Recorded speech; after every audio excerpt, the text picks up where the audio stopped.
BJP మాత్రం రేపు ధర్నా చౌక్ వద్ద పెద్ద ఎత్తున మహాధర్నా అయితే నిర్వహించబోతోంది. ఎందుకంటే ఒక పక్క రాష్ట్రంలో ఉన్నటువంటి 3 ప్రధాన పార్టీలు కూడా బీసీ ఎజెండానైతే ఎత్తుకున్నారు.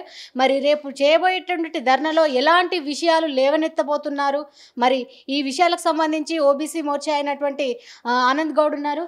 సార్ చెప్పండి, నిజంగా మరి ప్రధానంగా బీజేపీ బీసీ ఎజెండా అంటున్నది, ఒక పక్క రాష్ట్ర ప్రభుత్వం చాలా వైఫల్యాలు చెందింది, ఆ వైఫల్యాల మీద మేము పెద్ద ఎత్తున గలం విప్తామంటున్నారు. ప్రధానంగా ఏ అంశాన్ని తెరపైకి తీసుకురానుంది రేపు ముఖ్యంగా ధర్నా ఏంటంటే, రేవంత్ రెడ్డి గారు పిసిసి ప్రెసిడెంట్గా కామారెడ్డిలో బీసీ డిక్లరేషన్ పేరిట ఒక బహిరంగ సభ పెట్టి, బహిరంగ సభలో కుల వృత్తుల వారికి ఈ రాష్ట్రంలో ఉన్న బీసీలకు స్థానిక ఎన్నికలలో 42% రిజర్వేషన్ కల్పిస్తారని మాటిచ్చిండు. ఇచ్చిన తర్వాత దాదాపు 2 సంవత్సరాల దగ్గరికి వస్తుంది. 42% రిజర్వేషన్ల గురించి మొన్ననే స్టార్ట్ చేసి దాంట్లో అనేక తప్పులు చేసుకుంటూ దాన్ని బీజేపీ పైన నెట్టడానికి ప్రయత్నం చేస్తాం. ముఖ్యంగా మేమేమంటున్నామంటే, మీరు ఈ దేశంలో ఈ బీసీ రిజర్వేషన్ మీద ఇతర రాష్ట్రాలు వాళ్ళ రాష్ట్రంలో రిజర్వేషన్ ఇచ్చేటప్పుడు ఏ జాగ్రత్తలు తీసుకున్నారు, ఏ విధంగా తమిళనాడులో ఇవాళ 69% బీసీ రిజర్వేషన్ అమలవుతుంది, దాన్ని ఒకసారి స్టడీ చేయాలి. వాళ్ళు ఏ విధంగా కమిటీలు వేసుకుంటారు, ఏ విధంగా కులగణన చేసిండ్రు, ఏ విధంగా ఒక రిటైర్డ్ ఐఏఎస్ ఆఫీసర్ని 20 మంది కమిటీ సభ్యులను వేసి దాదాపు 2 సంవత్సరాలు తీసుకొని పూర్తి వివరాలు సేకరించి దాన్ని పార్లమెంట్లో ఆమోదించుకొని కోర్టులు పోతే కూడా కోర్టులు అంగీకరించింది. వీళ్ళు హడావిడిగా చేసిన కులగణననే తప్పని అన్ని కుల సంఘాలు చెప్పినాయి. రైట్, చెప్పినాక మీరు అసెంబ్లీలో తీర్మానం చేసి ఆ తీర్మానం ఢిల్లీకి పోయేంత రూపనే నువ్వు జంతర్ మంతర్ దగ్గర పోయి ధర్నా దీన్ని ఆమోదించాలి అంటే, చిన్నపిల్లల చేష్టలాగా ఒక ప్రభుత్వము సలహాలు తీసుకోకుండా, న్యాయ సలహాలు తీసుకోకుండా ఇది ఏ విధంగా తీసుకుపోవాలి బిల్లు, దీన్ని బీసీలకు మేలు చేయాలంటే ఏ విధంగా ముందుకు పోవాలనేది తెలియకుండా దీని వెనుక కుట్ర ఉంది. కుట్ర ఏంటంటే, ఫస్ట్ కుట్ర 10% ముస్లింలను చూపించడం, 10% ముస్లిమ్సు, ఆ తర్వాత మాకు వచ్చే 32% మళ్ళీ బీసీలకు అంటున్నావు. ఇంతకుముందు ఆల్రెడీ ఈబీసీలకు ఆల్రెడీ వాళ్ళకి 4% అలా కూడా పోతుంది. ఇంట్లో అంటే మొత్తం వాళ్ళకి 12 వాళ్ళు ఉన్నారు, 12% అయితే 14% ఇప్పుడు రిజర్వేషన్లు ఇస్తున్నారా? ఇంకొక విషయం ఏంటంటే, నువ్వు కామారెడ్డిలో బీసీలకు వాళ్ళ గురించి కుల వృత్తుల వాళ్ళకు అనేక వాగ్దానాలు చేసినావు. మరి ఈ వాగ్దానాలలో ఒకటైనా నెరవేర్చినవా? అది సెంట్రల్ గవర్నమెంట్ చేతుల్లో లేదు కదా. 42% కూడా పంచాయతీరాజ్ చట్టంలో నువ్వు చట్ట సవరణ చేసుకొని నువ్వు ఎంత రిజర్వేషన్ ఇవ్వచ్చు. నువ్వు ఏది చేయకుండా దీనికి ఏంటంటే, నీ కాంగ్రెస్ పార్టీ కుట్ర ఏంటంటే, ఇవాళ దేశంలో ఎస్సీలు, ఎస్టీలు, బీసీలు నరేంద్ర మోడీ గారి పాలన చూసి అనేక రాష్ట్రాలు కూడా నరేంద్ర మోడీ గారు కోటేసి ఈసారి 3 సంవత్సరాలు మూడోసారి కూడా ప్రధానమంత్రి అయ్యాడు. వీళ్ళకి ఎక్కడ 3 రాష్ట్రాలలో ఉన్నది, అవి కూడా ఉంటాయా పోతాయా అన్నట్టుండి ప్రజలు విసిగిపోయారు కాంగ్రెస్ పాలనతోని. దీన్ని పక్కకు పట్టేయడానికి మేము తెలంగాణలో బీసీ రిజర్వేషన్ తెస్తుంటే బీజేపీ పార్టీ వ్యతిరేకిస్తుంది. ఢిల్లీ బేస్గా చేసుకొని ఈ రాహుల్ గాంధీ ఈయన ఇద్దరు కలిసి దీన్ని విషప్రచారం చేయాలని చెప్పి వాళ్ళు ప్రయత్నం చేస్తారు. మేమేమంటున్నాం, మేము బీసీలకు వ్యతిరేకం కాదు. అసెంబ్లీలో మా ఫ్లోర్ లీడర్ చెప్పిండు, మేము 42% సమర్థిస్తున్నాం, కానీ అందులో ముస్లింలు మీరు పెట్టడాన్ని మాత్రం మేము వ్యతిరేకిస్తున్నాం అన్నారు. అసెంబ్లీలో కూడా చెప్పిండు.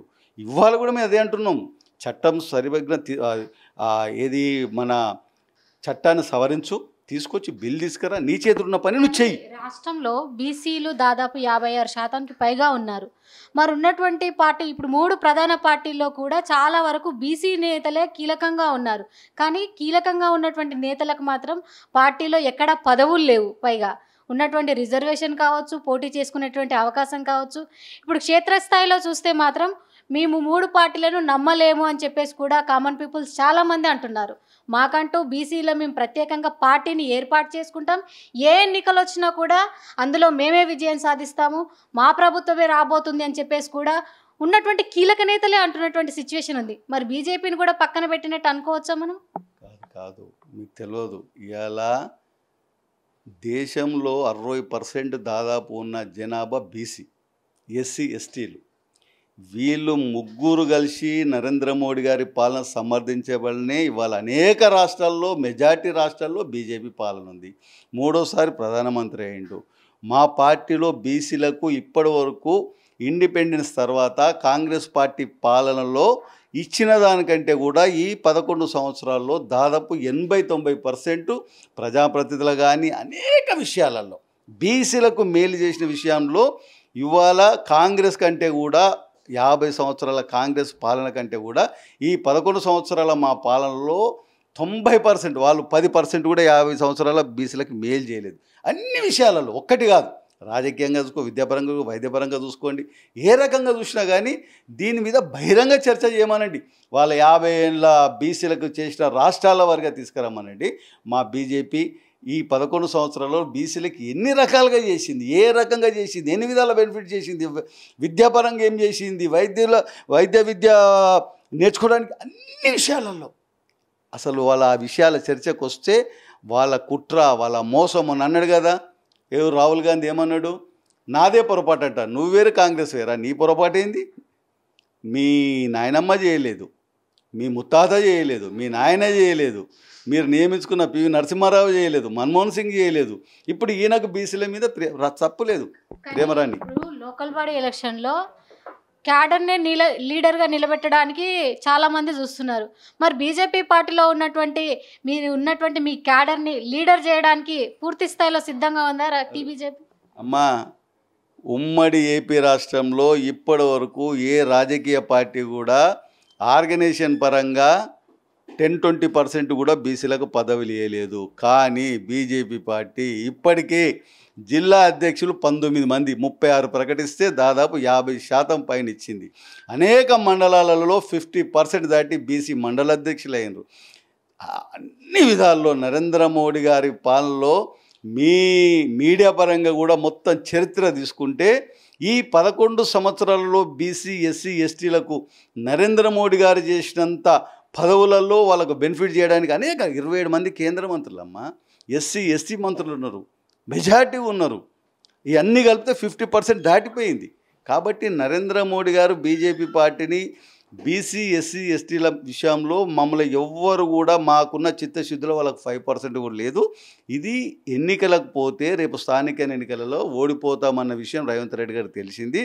ఈ బీసీలను రెచ్చగొట్టి ఇలా డైవర్షన్ చేసి ముస్లిం అని మిమ్మల్ని అడ్డు పెడుతుండు, మీకు చేయాలనుకుంటున్నాను ఒక ప్రచారం చేసి లోకల్ బాడీ ఎలక్షన్ సందర్భంగా మీ బీజేపీ క్యాడర్కు ఏం చెప్పదలుచుకున్నారు? ఏం చేస్తాం, మెజార్టీ సీట్లలో మా ఎంపీటీసీలు, జెడ్పీటీసీలు, సర్పంచులు కూడా మా పార్టీకి వెళ్ళి అత్యధికంగా గెలుస్తారు. తెలంగాణ ప్రజలు నిర్ణయించుకున్నారు, బీజేపీ పార్టీ అధికారంలో వస్తేనే మా తెలంగాణ బిడ్డల బ్రతుకులు బాగుపడతాయి. అన్ని రకాలు కూడా నరేంద్ర మోడీ గారు కేంద్రంలో పాలన ఉంటే ఎంత చేస్తున్నాడు, డబుల్ ఇంజన్ సర్కార్ వస్తే ఇంకా మేలు జరిగితే నిర్ణయం తీసుకుంటూ ఈ అన్ని విషయాలు రేపు వీళ్ళు చేసిన ఇద్దరు బీఆర్ఎస్ కాంగ్రెస్ చేసిన మోసాలు, అలా ఆయన పదవులు ఉన్నప్పుడు ఆమె ఎన్నడూ బీసీల గురించి పట్టించుకొని ఆమె 72 గంటలు అంటుంది. ఈయననేమో తెలంగాణ ఇచ్చిపెట్టి ఢిల్లీలో పోయి నేను దీక్ష చేసి దేశమంతా చెప్తాం మేము కాంగ్రెస్ పార్టీ బాగా మీకు బీసీలకు చేయాలంటే అడ్డుపడుతున్నారు నరేంద్ర మోడీ గారి పార్టీ అని. ఈ ఇద్దరు నాటకాలని, కపట విషయాలని బయటికి చెప్పడానికే రేపు మా కేంద్ర మంత్రులు, సీనియర్ నాయకులు అందరూ కలిసి రేపు ఇందిరాప్రగతి పెద్ద మహాధర్నా పెడుతున్నాం. ఆ ధర్నాలో ఈ ఇద్దరు నాటకాలు బట్టబయలు చేస్తాం. మొత్తంగా చూస్తే రేపు మహాధర్నాలో బీజేపీ చేపట్టబోయేటువంటి మహాధర్నాలో మాత్రం ప్రధానంగా రెండు పార్టీలు ఏదైతే కాంగ్రెస్ ప్రభుత్వం కావచ్చు, బీఆర్ఎస్ ప్రభుత్వం హయాంలో చేసినటువంటి తప్పిదాలు కావచ్చు, ప్రజలకు చేసినటువంటి అన్యాయాలను గురించి ప్రధానంగా లేవనెత్తడమే మా ప్రధాన ఎజెండా అంటున్నారు ఓబీసీ మోర్చా అధ్యక్షుడైనటువంటి ఆనంద్ గౌడ్. వీడియో జర్నలిస్ట్ రంజిత్తో రాణి, కొలుగురు 24/7.